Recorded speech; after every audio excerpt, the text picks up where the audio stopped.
Terapia funciona mesmo? E se sim, o quanto? Essa é uma pergunta que, olha, muita gente se faz.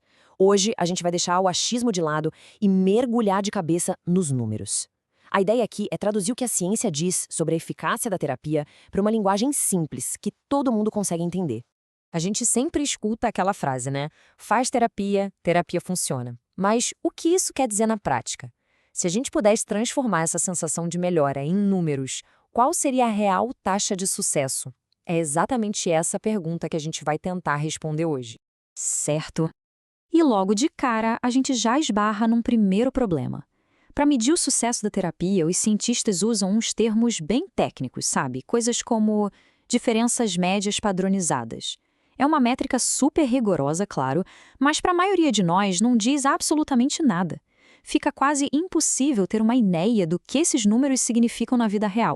E olha, não somos só nós que achamos isso não. Os próprios pesquisadores, por trás de um estudo gigante que vamos ver, admitem esse problema. Como eles mesmos dizem aqui, essas métricas são difíceis de interpretar para todo mundo. Isso só mostra o quanto a gente precisa de um jeito mais claro de falar sobre os resultados. E é aí que a gente chega numa nova abordagem. Um grupo de pesquisadores fez o que a gente chama de meta-análise, que é tipo um estudo dos estudos. E foi um trabalho gigantesco, tudo para tentar achar uma resposta mais direta, mais compreensível para a nossa pergunta lá do início. E quando eu digo gigantesco, não é exagero não, saca só. Eles analisaram dados de 441 estudos clínicos diferentes. Isso dá um total de quase 34 mil pacientes. É essa escala toda que dá tanta autoridade para o trabalho e que permite tirar conclusões bem mais fortes. Então, a solução que eles acharam foi usar uma medida muito mais simples e intuitiva, a taxa de resposta. É bem direto ao ponto. De todas as pessoas que fizeram terapia, qual a porcentagem que viu seus sintomas diminuírem pela metade, ou mais? Agora sim, é um número que todo mundo consegue visualizar. Ok, então, com essa nova régua para medir o sucesso, o que será que os pesquisadores encontraram? Bom, prepare-se, porque os resultados, quando a gente olha para os números absolutos, talvez sejam um pouco diferentes do que muita gente imagina. A conclusão geral do estudo, em uma única palavra, foi que os resultados absolutos da psicoterapia são modestos. Vamos deixar essa palavra no ar por um instante, antes da gente ver o que isso significa em números. Então, vamos lá. Olhando para a depressão maior, 42% dos pacientes tiveram aquela redução de 50% nos sintomas. Para traduzir, a cada 10 pessoas que começam terapia para depressão, umas 4 vão sentir os sintomas caírem pela metade. E os números são bem parecidos para outros transtornos, como o estresse pós-traumático e toque, todos ali na casa dos 38%. E esse gráfico que vem do estudo original dá um panorama completo. A gente consegue ver bem que as taxas de resposta para vários transtornos ficam ali, naquela faixa entre 24% e 42%. Isso reforça uma ideia importante. Uma rodada de terapia, apesar de super útil, não costuma ser uma cura mágica para a maioria das pessoas. Mas calma lá. Esses números modestos não contam a história inteira, nem de longe. A pergunta mais importante talvez seja outra. Tá, mas como esses resultados se comparam a não fazer nada? E é aqui que o contexto muda tudo.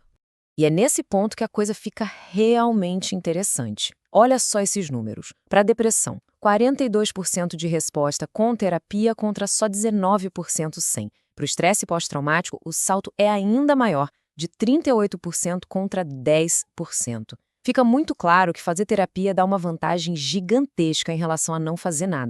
Agora, a diferença mais impressionante de todas aparece no transtorno obsessivo-compulsivo, o TOC. Com terapia, a taxa de resposta foi de 38%. Sem uma terapia específica, só 5%. A diferença visual aqui no gráfico já diz tudo, né? E para colocar isso num número ainda mais forte, o estudo calculou o que eles chamam de risco relativo.